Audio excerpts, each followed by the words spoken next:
listening to LOA Recon with the Good Vibe Coach Jeanette Ma, where we dissect the ins and outs and the art and science of conscious creation, all intended to amp up your manifesting game. Let's have some fun together.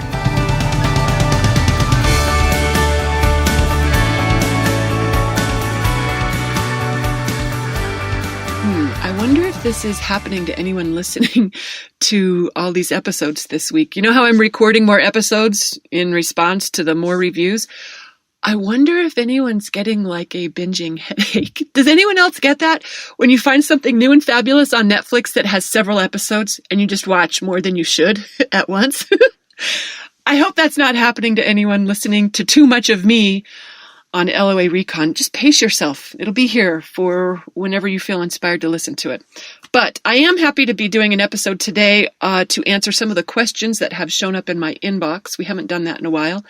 And I want to thank Elena for sponsoring today's episode, who left a review on iTunes that reads, "I always know that listening to Jeanette will be exactly what I need, but today I'd literally been receiving information about how things weren't growing as I'd anticipated and been intending, and voila, here was a new episode reminding me to question, how do I know things aren't growing? Maybe they are, and I just don't know it yet.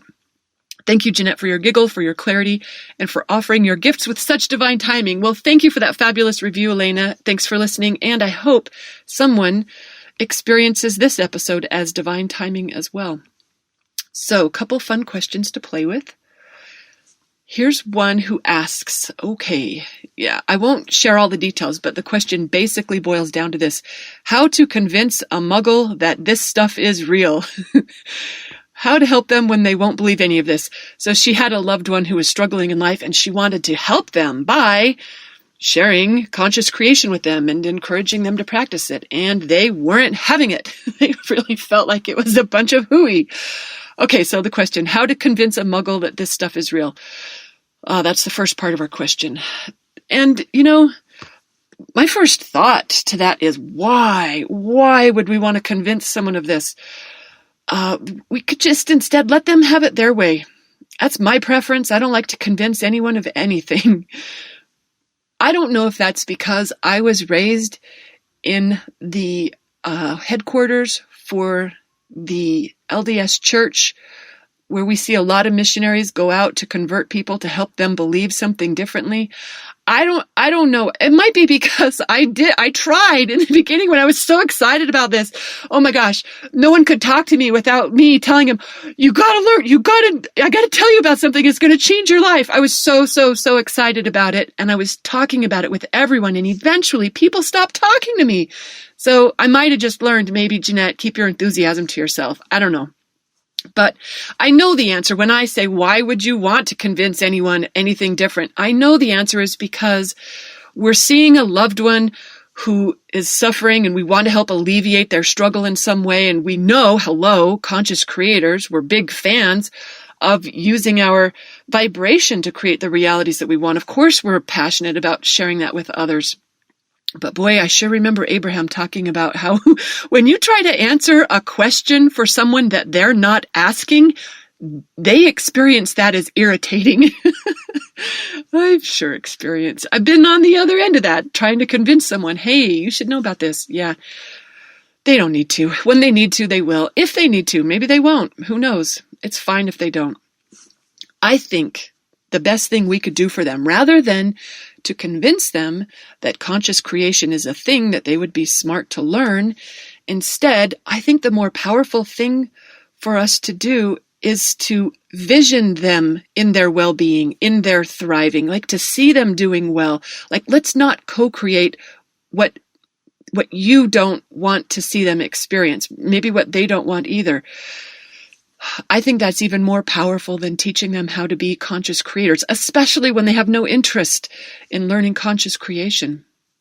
And that actually answers the second part of that question, which was how to help them when they won't believe any of this. The way we can help them is, this is where our power lies. It's to be willing to plug into, Abraham calls it the vortex version of them. It's the version of them that is thriving, that is happy, that is well off in whatever ways that you haven't been seeing them experience that in real life. Practice seeing it in your mind's eye. That's where your power lies. Not just to be an educator about how conscious creation works. And, there's a funny thing that happens when we stop trying to push this on others. They become more open to it. So when you make some peace that they don't need to know this, they don't have any interest in knowing it, and you just get okay with that, don't be surprised if they start getting interested. It's kind of cool how that works. So I want to say something else about this, though, because it kind of touches on another aspect of this, and that's when we think we know what's better for someone else or what they should be doing different than they are. And that might seem like an obvious thing, like, well, hello, obviously, look, he's out doing this, that, or the other, obvious things that seem like this is not enhancing his well-being in life. But you know what? The truth is, we don't really know what's best for someone else. We really don't. We really don't. We don't know what their best path is. I was thinking about how, maybe I might have mentioned this before, I was thinking about how if my mom had the power to eliminate my struggles in life, I know for sure, if she had a magic wand, she would have made my path easier in so many ways. She would have made my bosses appreciate me more. And guess what? If that had happened, I'd probably still be working in corporate world instead of having dared to leave it in order to pursue my passion for coaching. Since, what was happening in corporate world at the time is I didn't have anything to lose. So I don't know that I would have dared to do it if it was a smooth path there. I might still be there. And when I was house hunting, I bet if she could have waved her magic wand, she would have made those people accept that very first offer I put on that first house. My real estate agent was so mad about that. She had talked with their agent, behind the scenes. I don't know if you're supposed to do that or not, but they had come to an understanding that I would offer like just $5,000 below the asking price and they would accept it.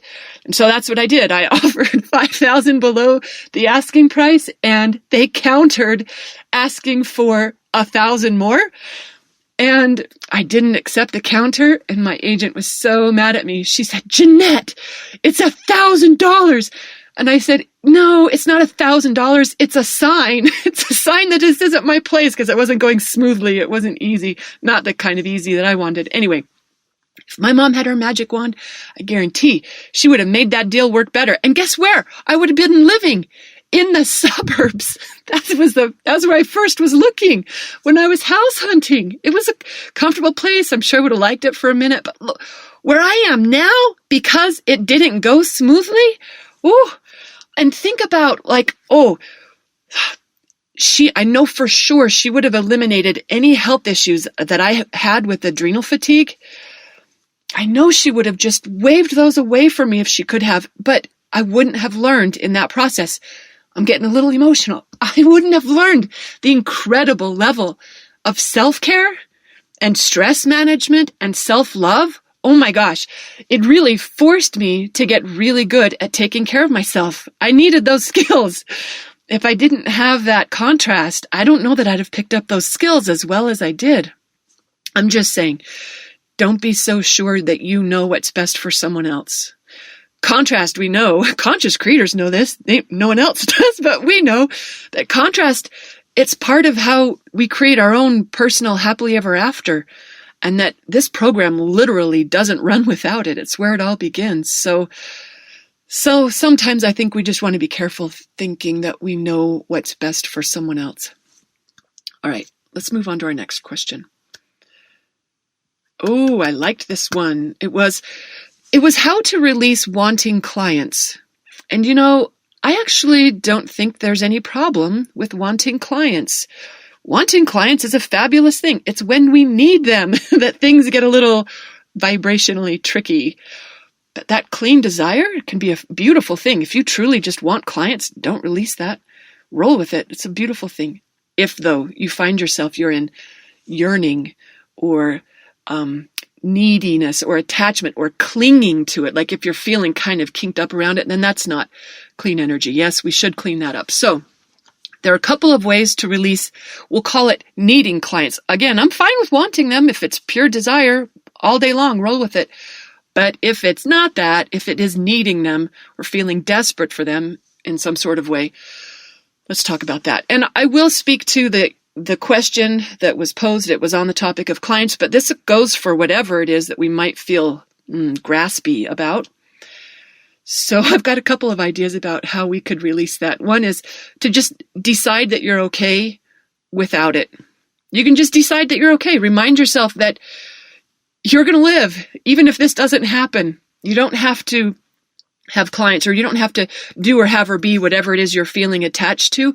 You can just decide, look, if not this, you'll do or have or be something else. It's going to be fine. Your happiness, your well-being is not conditional on this. And if it feels like it is, it's time to practice something else. Practice being happy even before it comes. I know you can do that. I know I've done episodes on that. So I won't elaborate on that. But you really can soothe yourself with better self-talk on this subject. Like, even if I were just thinking something like, look, it's in process, it's on the way, and in the meantime, I know how to relax and enjoy the journey. For me, those words kind of help settle me down a little. So instead of being all wound up tight about this thing has got to happen, instead I can just relax and remind myself, if I don't know how to enjoy the journey, I'm not going to land anywhere good. I love Abraham's quote that unhappy journeys don't have happy endings. So if I want to enjoy myself, I got to learn how to enjoy the way there. You might find different words work for you to help just relax about it, to decide that you're okay, or make some peace with what is. As you make that peace, that you don't have them right now, the clients or whatever it is that you want, that's a better vibration because it releases the resistance to reality. And that's our objective. Release resistance. Just you can do that by finding any thought that helps you feel better now. So that intention to just decide it's okay right now. It's fine. I don't know if it can be that simple for you, but maybe it does. That might work. If it doesn't, here's a different way. You could just appreciate something. Appreciate anything. Instead of that wanting energy, which again, I'm not opposed to clean, pure desire. That wanting is cool. Although, Joe Vitale, did I mention this in another podcast recently? I know I did at GVU. We were reviewing The Remembering Process by Daniel Barrett and Joe Vitale. And Daniel was quoting his co-author, Joe, as saying that to want something or even to intend it is a victim mentality. Joe is saying that even just intending to have something, it's a victim-based mindset because you're in a state of lack. Okay, so anyway, I was going to say I'm fine with the wanting energy, but when you're in an appreciation mode instead, you can't need something and appreciate something at the same time. So just finding something to focus on that makes you feel better, something that's easy to enjoy or feel good about, and it does not have to be on the topic of your desire. In fact, sometimes it works best when it is not, and it doesn't have to be related. The point being, I can't be in a state of needy attachment and also be in a state of appreciation. So the more time that I can spend in the state of appreciation, the better my alignment is, and the easier it is for the things that I want to unfold. I was thinking about some ways that are easy to do that. I mean, hello, I've got dogs and I often have kittens in the kitten room. But even my gardens, they're usually pretty easy to enjoy. A walk in nature helps distract me. The point is finding something to feel good about more often than you're letting yourself focus on the lack of clients or whatever else it is that you think isn't in your life that you want. That's why appreciation is such a common, it's a go-to vibe shifter for conscious creators. It's because it works. In fact, even Oprah knows this. She's teaching Muggles. Remember how often she would preach about gratitude journals, make a daily entry and listing what you're grateful for? It's because to shift into that energy it's very aligning. It's a very high vibration. And we know why that works. When we're focused on something that makes us feel happy or feel good, we're sending the vibrational signal that cues up more things for us to feel happy and good about. And clients are definitely part of that, or whatever else it is that we want. So appreciation is another way to release that need for clients or whatever else it is you might want. What else could we do? I know one thing. We could decide that it's done. That's another way to release the need for clients. It's to decide that you already have them. Like, it's high-level manifesting. Not everyone can pull this off. You know what? I'd love for a newbie to prove me wrong on that. Prove to me how easy it is. It's probably true. It's a limiting belief that you have to be really experienced with this stuff in order to go there. But I really like that as a way to change the vibrational instruction. When I'm believing that I don't have what I want, I'm perpetuating that very state. Instead, when I'm willing to declare it otherwise, that I already got it, this is what we did our last course. Well, it wasn't our last one. Maybe it was our last one. At GVU, we started the year off with the Manifest Faster course. It was how to done deal your big dream. Those of you who are GVU members will find that course in the archives. And if you're not a GVU member, you are welcome to join us. You can still find all of the material there. But I love that method for switching up that instruction. Instead of confirming for universe, that's right, I still don't have this thing I really want. Instead, I'm just going to Neville'ize it. I'm just going to say, yep, already got it. Neville Goddard's the premise of his work was to assume the wish fulfilled. Treat it like it's already happened. When you do that, your vibration, it goes into overdrive. It's like universe gets the instruction that says, oh, Jeanette's already got all the clients, and it scrambles to catch up with your new instruction. It's a beautiful thing. And some people have a hard time doing it because it's such a strong deviation from reality. But that's what conscious creation is. That's our willingness to deviate from, to get ahead of reality in order to create something new. So it's high level, but it's very powerful if you can get there. There is another way, though, to release the need for what you want. And that is not one I'm really a fan of recommending, but it works if nothing else does. You know what you could always do? Give up. That doesn't sound very fun or very nice, but it does work when you really do it. In fact, Frank Butterfield, he says this all the time. Frank Butterfield, who channels the communion of light, I love quoting him when he says, give up early and often. So often in Muggle world, we're taught, oh, persevere, don't give up no matter what, no matter how hard, never throw in the towel. No, Frank says, give up early and often. You know why he says that and why it's effective? Because it releases that striving energy, that vibrational instruction that confirms we don't yet have it because we're working so hard trying to get it. That's what makes it elusive. That's what holds it at bay from us. So instead, when we give up the routine of trying to get it, there's a cleaning of the slate, the cleaning of the vibrational slate that happens, that it just feels like it pushes the reset button. And it only works if you really give up. If you pretend to give up, but you're still waiting for it, you're still looking for it, it's not as effective. But when you truly give up, don't be surprised if that's when you start getting hired left and right. I know a lot of people get frustrated about that because they did truly give up, and then the thing starts working, and here they abandoned it to go do something else, and it just kicks into gear. So again, it's not my favorite thing, but if nothing else works, that one often does. Sometimes you don't have to go hardcore like that. Just some form of distraction can be good, but appreciation is that same distraction. It's, getting our attention off of what we don't have and getting it onto something that feels better. So I kind of talked about several things there, but if I were to sum it up, the answer to the question, how to stop needing clients, one way is to have them instead. Decide that you already do. Another way, appreciate anything else that you can, or relax in some way about not having them. You could just decide it's okay where you're at in the process, and it's fine that they're not here yet. Just releasing that need for them without releasing the want, that can be effective too. And again, if you can't really clean any of this up without giving up, that's a thing. You could do that on purpose. Okay, let's go to our next question. I think we've got time for one more in this episode. Okay. I like this one. So it's related, actually. What's the best way to sell my book? And I thought this could apply to anyone who is making any kind of art or creating anything sort of product to sell, even a service to sell, I guess. So it's kind of related to what we just talked about. I don't know.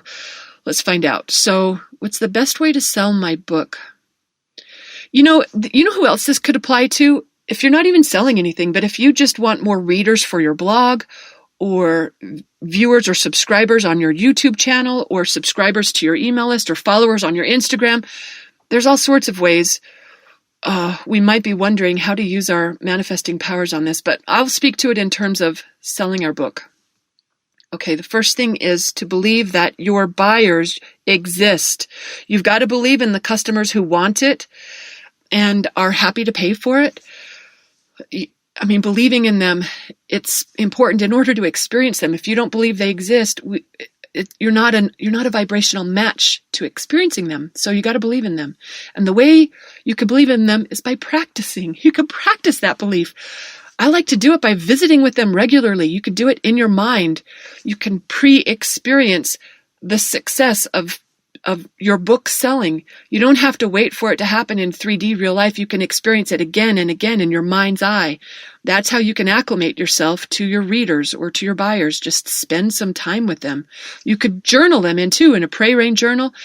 You know what else you could use? That perfect client list from the book Attracting Perfect Customers by Stacey Hall. That's a nice way to visit with them, to bring them to life, literally bring them to your life. I've got a course on the same topic, The Perfect Client Creator. It works for that as well. So that's one way. You've got to believe that they exist. But there is another way to sell your work, and that is to love your work. Like, be your first fan. Feel the value of it. Love it up. Revel in the fabulousness of what you've created. Because when you feel that way, you're a vibrational match to others who feel the same way and are delighted to have it. So believing in it, loving in it, I think that's an important element, as well as believing in your buyers. But you know what Abraham says when they were asked, hey, how do I sell my book? Their answer was, go write another one. And they meant that because of it's kind of a distraction factor. When you're so intent on, okay, so how do I get this work out into the world? That vibration can be just kinky enough that you're slowing up the process, where if you just get out of the way and go do something that you love, and if you're a writer and you love writing, then go work on your next book, because that process of creating more work that you love puts you in high vibrational alignment for success. So that only works if you actually enjoyed the process of creating. And if you didn't, then no wonder it's tricky to get it to sell. I would go create something that I did love, or clean up whatever was kinking the things up before. You can clean that up retroactively. But I agree that that's a powerful tip. Just go create more stuff that you love. Let me see if there's anything else I want to add on that one.